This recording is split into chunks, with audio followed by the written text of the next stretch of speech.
Esta fue la morada, este es el sitio. Aquí los anchos granos del maíz ascendieron y bajaron de nuevo como granizo rojo. Aquí la hebra dorada salió de la vicuña a vestir los amores, los túmulos, las madres, el rey, las oraciones, los guerreros.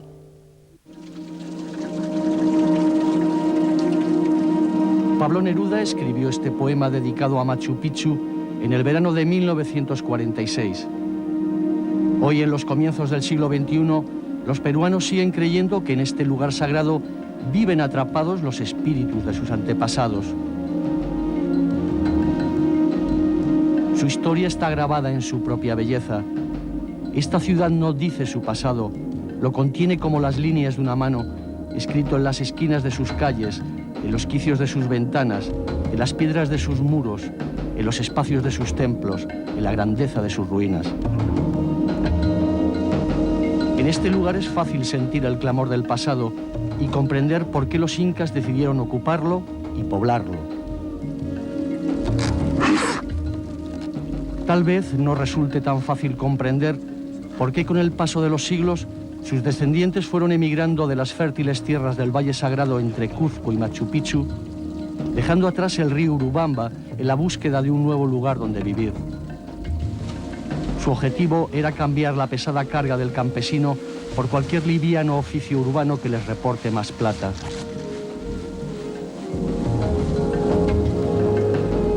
Muchos llegaron a Lima, la capital, la gran metrópoli peruana.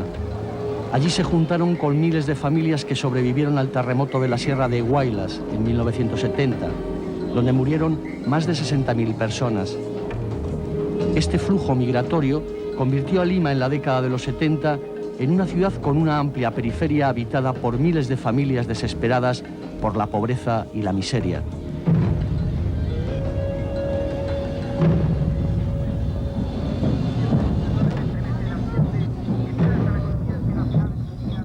Perú vivía bajo la dictadura militar del general Velasco Alvarado, quien desde su llegada al poder en 1968 había impedido la toma de terrenos por la fuerza en Lima. El 1 de mayo de 1971 se produjo en uno de esos cinturones de miseria, la zona de Pamplona, una invasión de miles de personas sin hogar. Las fuerzas de seguridad no tardaron en someterlos. Hubo algún muerto, cientos de heridos y decenas de detenidos, entre ellos Monseñor Bambarén, obispo del Cono Sur, quien declaró que esas gentes no son invasores, sino personas que buscan un lugar digno donde vivir. La presión social obligó a negociar al gobierno revolucionario del general Velasco Alvarado con los sin techo, a quienes pocos días después se les entregan estos arenales en la tablada del Lurín para que construyan una ciudad. El 11 de mayo de 1971, este desierto inhóspito, situado a 20 kilómetros de Lima, se convierte en el arenal de la salvación y de la dignidad para miles de personas. En esa fecha nace Villa El Salvador. Entre las historias que te puedo contar está la historia de esta famosa mujer que he entrevistado varias veces, que me cuenta que ella caminó con todas sus cacharpas y sus maletas en la espalda. Durante varias horas caminó sobre la arena. Tenía 9 meses de embarazo, hasta que dijo, en un momento se volteó y le dijo a su esposo: Juan, acá no hay ninguna ciudad, la ciudad somos nosotros. Y se echó y parió. Ese hijo es ahora el alcalde de Villa El Salvador, es Martín. La mujer de la historia es Magda Vilches. Toda una vida de sacrificios luchando por los suyos, que eran todos los pobladores de Villa El Salvador. Madre de familia, profesora y durante 30 años líder vecinal. Mira, yo añoro de esos tiempos la solidaridad de la gente. Hay ahora, pero poca, no hay mucha. Antes había bastante. Yo recuerdo cuando yo llegué, para poner mi chocita, yo decía, Dios mío, ¿qué hago? No he traído clavos, no tenía nada. Yo tengo clavos, vecina. Yo tengo chapas, vecina. Yo tengo palitos, yo le pongo, y todos acomodaban. Lo mismo cuando se quemaba una chocita, toditos corrían rapidito a ver cómo teníamos que apagar esa choza. Nos ayudaba porque la arena nos apoyaba, nos servía la arena en vez del agua. No había agua, pero con arena apagábamos, ¿no? Por eso acá hay un lemita que hasta ahorita sigue vigente. Yo recuerdo mucho, año 71, había un lema que decía, porque nada tenemos, todo lo haremos. Y hasta el día de hoy, que ya tenemos muchas cosas logradas, sigue siendo el lema, porque la gente no espera quedarse en lo que ha logrado, sino quiere dar un paso más allá, un paso más allá.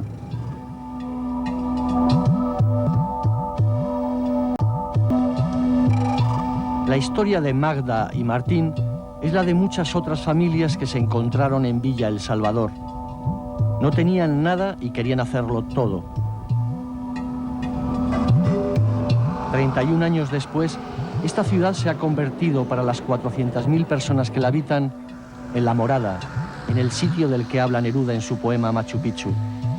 La diferencia es que aquí no había belleza, ni vicuñas de lana dorada, y sin necesidad, pobreza y mucha arena donde será difícil trazar un camino hacia un futuro mejor.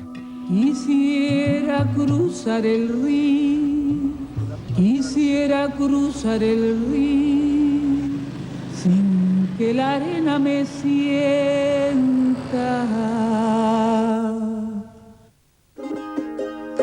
En poco tiempo, Villa El Salvador comenzó a representar una esperanza para miles de personas que sentían que se jugaban la vida en este arenal. Y de ello trató de sacar partido el propio general Velasco al decidir convertirla en una ciudad cooperativa que sirviera de plataforma propagandística al gobierno revolucionario de las Fuerzas Armadas.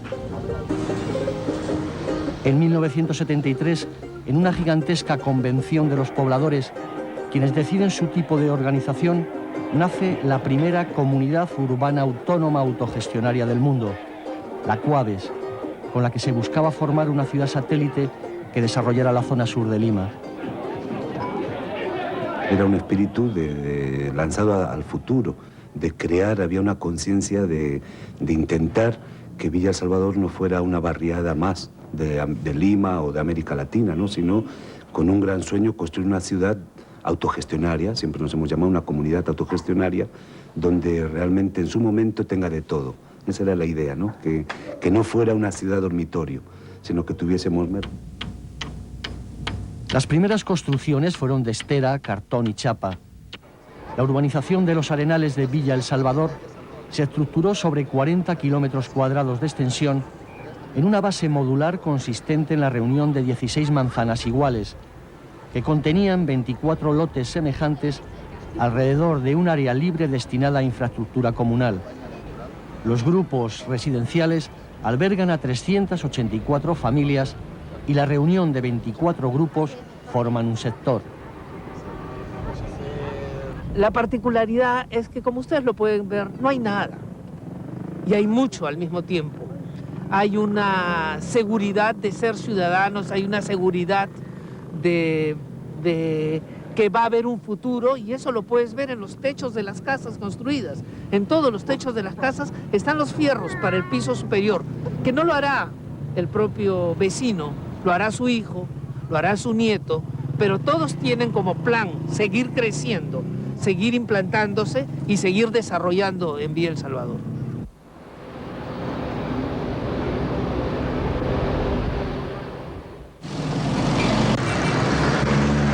La experiencia de organización de Villa El Salvador es un caso único que ha dado grandes resultados a partir del concepto de participación democrática en las decisiones que afectan a sus pobladores y su ciudad, por lo que se ha convertido en símbolo mundial de autogestión y participación social.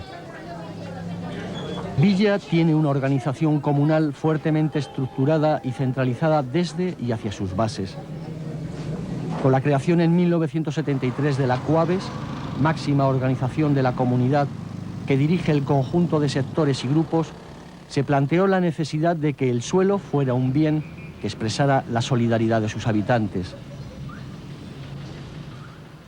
Dijimos que queríamos construir una ciudad basada en la solidaridad, basada en la igualdad, que queríamos transformar el mundo, que no queríamos explotados ni explotadores, que queríamos desarrollarnos, que queríamos tener casas y fábricas y que queríamos hacerlo unidos a otros movimientos populares de Lima, del Perú y de América Latina.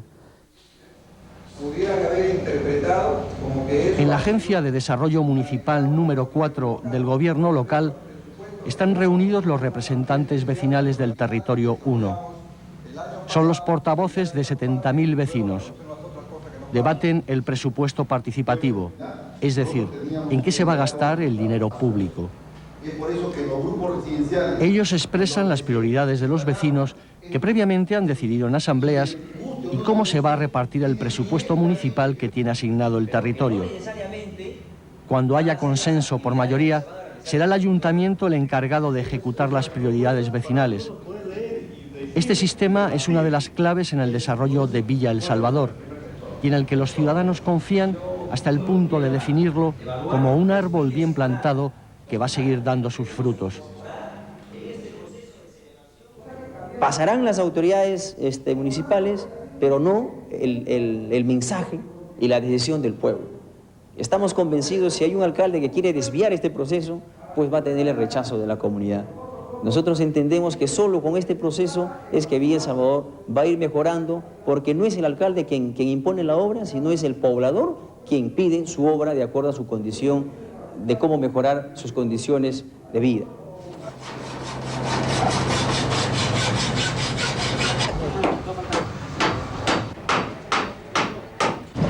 En Villa la palabra vecino es sinónimo de compañero, de compartir los mismos problemas. Es una esperanza y un compromiso. La palabra vecino genera respeto, confianza y solidaridad. La vida aquí no es fácil. Las necesidades siempre han sido acuciantes y permiten un amplio espacio a las propuestas vecinales. Una de las que más éxito ha tenido es el programa del vaso de leche. La Asociación de Mujeres desde un principio se propuso que aunque no hubiera nada que llevarse a la boca, a ninguna familia le faltaría este alimento básico.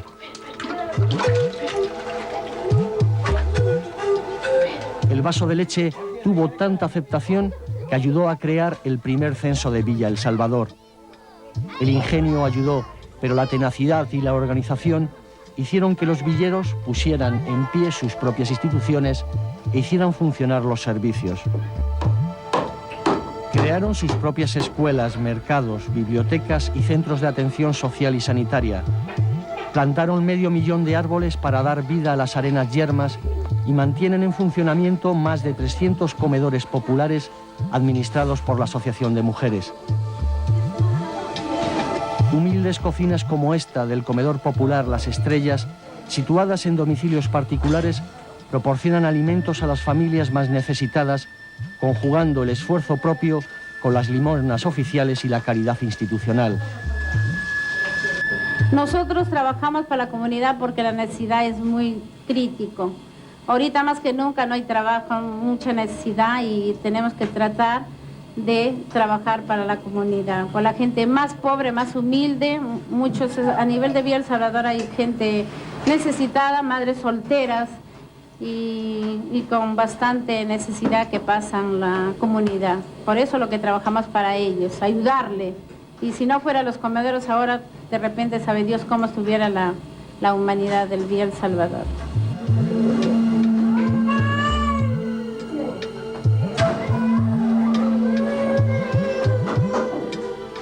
Villa El Salvador representa un esfuerzo de organización social frente a la marginación y la miseria. Como experiencia sigue siendo positiva, pero es también una alternativa amarga, porque la utopía de esta ciudad no consiste en cambiar el destino de los desheredados mediante una revolución, sino que se limita a administrar la pobreza como forma de subsistencia.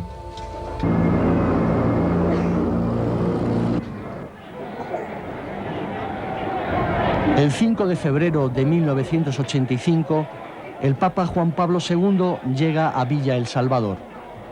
1 millón de personas se dan cita en el Arenal para presenciar la visita histórica que por primera vez no había preparado el Vaticano, sino las organizaciones de la propia ciudad. En el acto multitudinario, Juan Pablo II guardó el discurso que llevaba preparado e improvisó otro cargado de emotividad. Se debe hacer todo para preparar, para llevar este pan de cada día a los hambrientos de pan. Esta es una necesidad de la sociedad peruana el bien del Perú. No puede faltar el pan de cada día a los pueblos jóvenes. El mensaje del Papa fue muy importante. Ojalá que lo puedan ver ustedes porque mucha gente dice, parece otro Juan Pablo II, ¿no? Y él lo recuerda porque yo he podido estar con él varias veces después y tiene en su memoria muy grabada la visita a Villa El Salvador, ¿no? Sobre todo por los mensajes que se dieron, el mensaje que él tuvo que improvisar, un mensaje de servicio, de apoyo a la organización, un mensaje de denuncia por la pobreza, por la desocupación, por el hambre, de manera que creo que contribuyó mucho a fortalecer el espíritu de Villa El Salvador aquella visita, ¿no?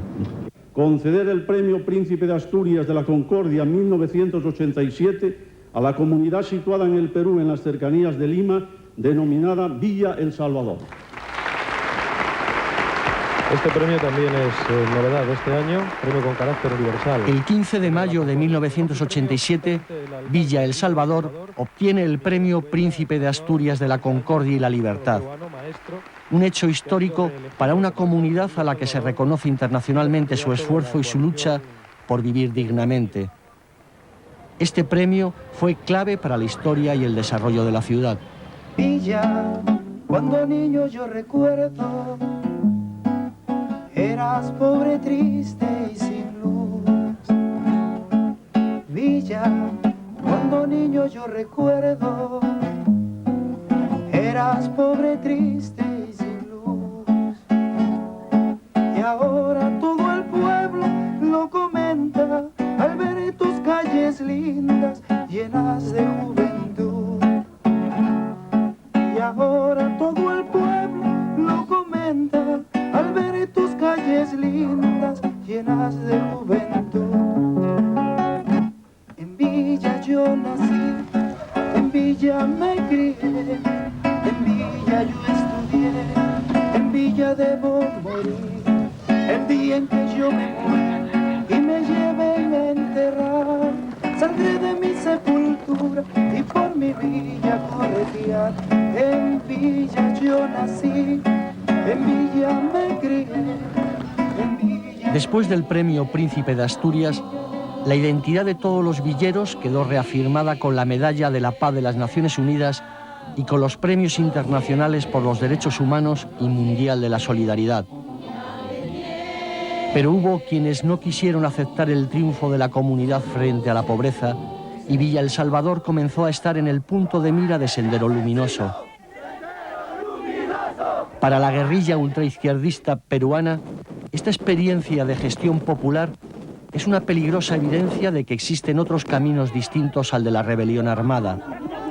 Descalifica los esfuerzos hechos por los villeros y amenaza y asesina a sus dirigentes. Y ellos querían destruir físicamente Villa El Salvador, ¿no? Con las bombas, con los coches bombas, con los atentados, ¿no? Con los asesinatos. Entonces fue una guerra política muy fuerte y quizás única dentro del contexto que vivíamos en el Perú a fines de los años 80 y comienzo de los 90, ¿no? Porque estábamos entre dos fuegos. El Estado, el Ejército no se fiaba de nosotros, ¿no? Porque no éramos de ellos, definitivamente, y Sendero Luminoso queriendo destruir porque tampoco era una experiencia que ellos podían asimilar, ¿no? Entonces fue terrible, se ganó, la verdad que el pueblo de Villa El Salvador triunfó, pero dando muchos mártires también, ¿no? Y momentos realmente terribles, ¿no?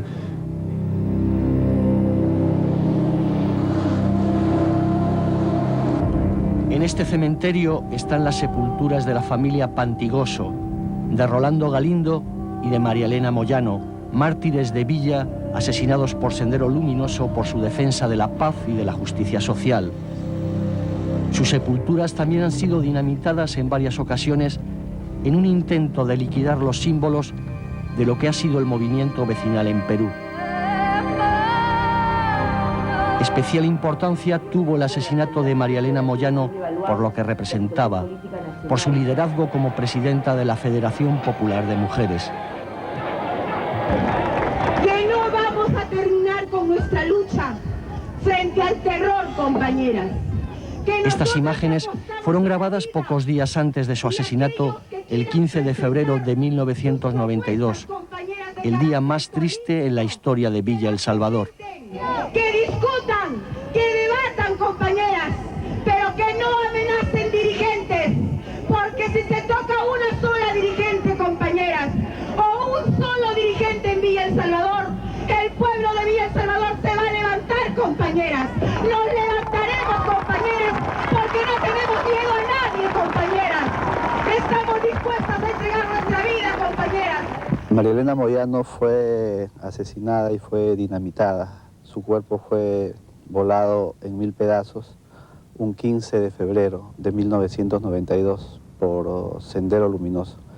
Ella había sido considerada ya madre coraje y Sendero Luminoso consideraba que había que matarla para evitar que el movimiento social siga trabajando en pos de la paz con justicia social.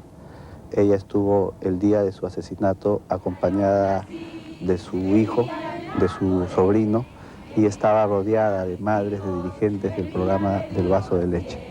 El día que yo me muera y me lleven a enterrar, saldré de cultura y por mi derecha. En Villa yo nací, en Villa me enamoré, en Villa tuve a mis hijos, en Villa me divorcié. El día que yo me muera y me lleven a enterrar, saldré de cultura y por mi derecha.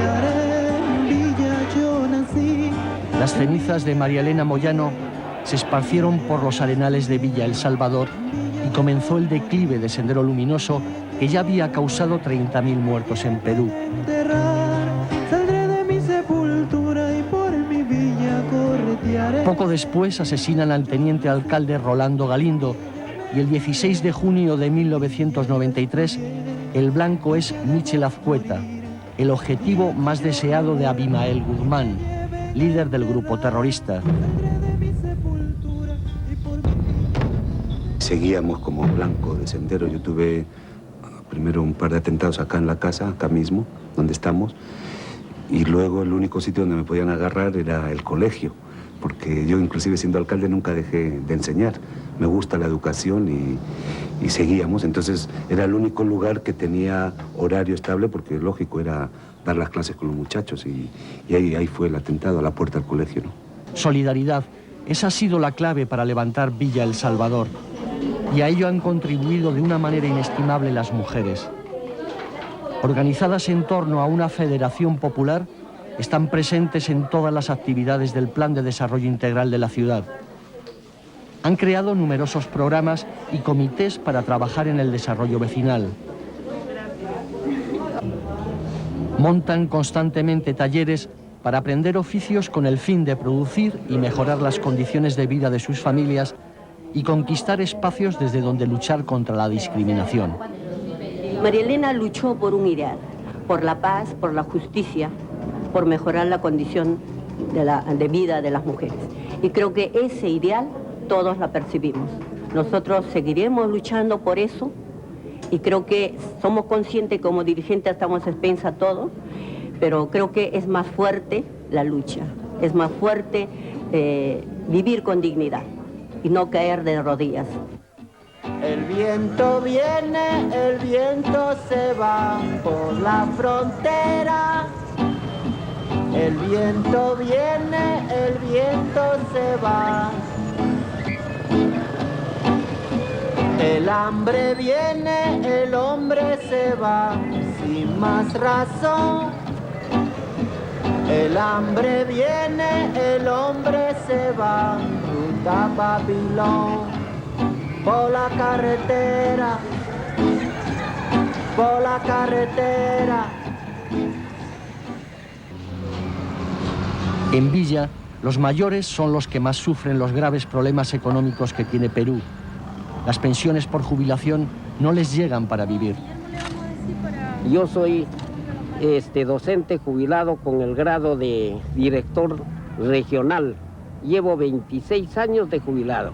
Y lo que nos dan a nosotros es una miseria. Así es. Tienen problemas en sus viviendas porque la mayoría vive con los hijos y los nietos en espacios reducidos. Entonces, entre todos, a veces bromeando, a veces peleando también, ¿no? Y así ya nos olvidamos todas las penas que tenemos en la casa, ¿no? Y ya regresamos a la casa tranquilos, sin problema ya. Y eso es lo que nos sirve esto. El paso de los años no ha conseguido borrar sus recuerdos, ni quieren hacerlo porque, en definitiva, ellos son la memoria histórica de la ciudad. Yo tenía mucho miedo y lloraba para acostumbrarme, porque mis hijos eran pequeños y tenía miedo de la soledad, el desierto que había. Pero ya después, poco a poco, se fueron poblando y la ilusión más grande es que se pudo criar animalitos, aves. Eso nos fue dando más ilusión para quedarnos, porque muchos se iban y otros nos quedaban. Estas personas son las pioneras de Villa El Salvador. Aún siguen racionando el agua reciclada con la que riegan este humilde huerto de su soñado museo ecológico.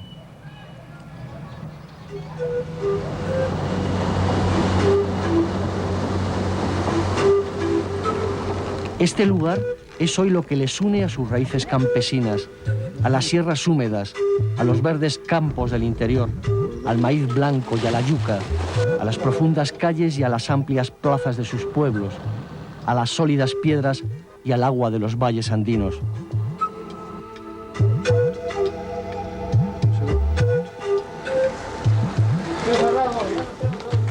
Desde allí siguen llegando emigrantes que han convertido a Lima en una capital con 9 millones de habitantes y a Villa El Salvador en la quinta población urbana de Perú. En un país quebrado social y económicamente, después de los años de gobierno de Alberto Fujimori, sobrevivir es lo único irrenunciable. Y de eso sí que saben en Villa. Esta ciudad permanece ahí, como una alternativa que quiere compartir su proyecto político y social con otras ciudades del país y a la cual se pueden agarrar como a un clavo ardiendo.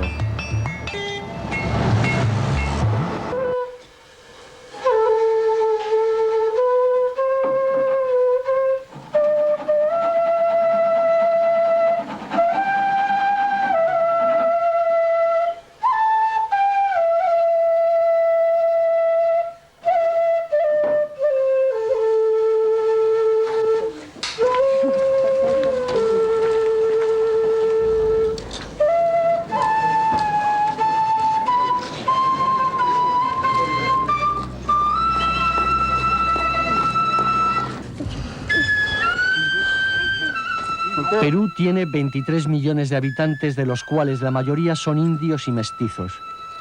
Domina la minoría blanca.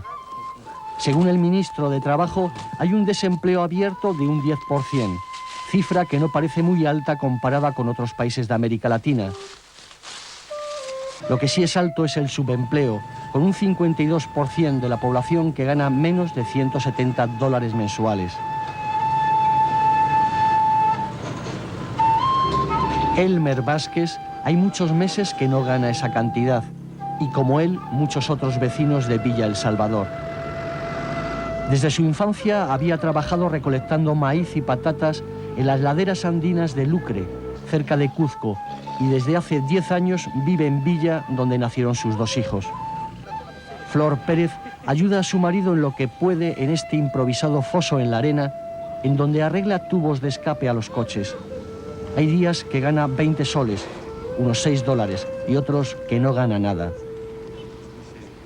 No sale solamente para sobrevivir nomás, pero no, y algo, no es digamos que sale para lo suficiente, ¿no? Sale para vivir, sale. No hay mucho trabajo. Los más importantes son ellos, los niños. Hay bastantes niños, a veces no tienen, a veces los abandonan sus papás, a veces los abandonan las mamás, pero no es así. Deben una familia estar unidos para sacar adelante a nuestros hijos.